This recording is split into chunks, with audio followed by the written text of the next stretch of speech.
ครั้งแรกที่เฮาได้พบกันเจ้านั้นยังได้คอยหวั่นไหว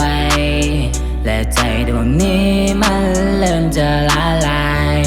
เจ้านั้นคือคนในฝันที่เฮาได้อยู่ด้วยกัน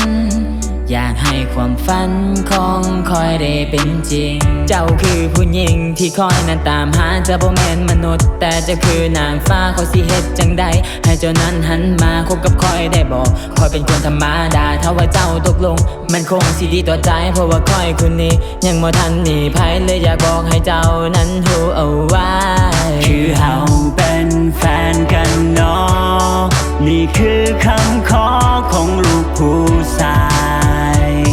คอยจะโอบกอดเธอไว้ด้วยหัวใจและสัญญาจะบ่มีภัยต่อให้โลกนี้มันลาย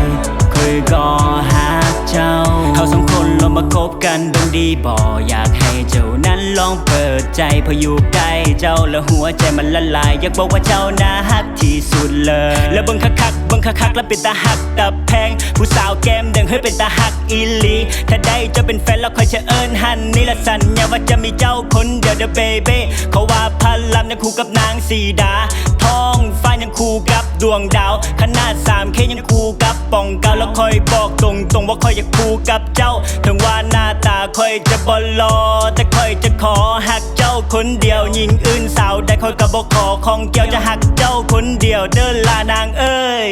บอกเคยเจอหักไผพออยู่ใกล้เจ้าแล้วมันดีต่อใจอยากให้เฮามาลองคบกัน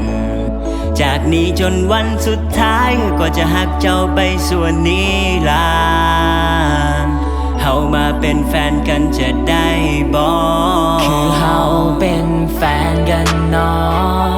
นี่คือคำขอของลูกผู้ชายคอยจะโอบกอดเธอไว้ด้วยหัวใจ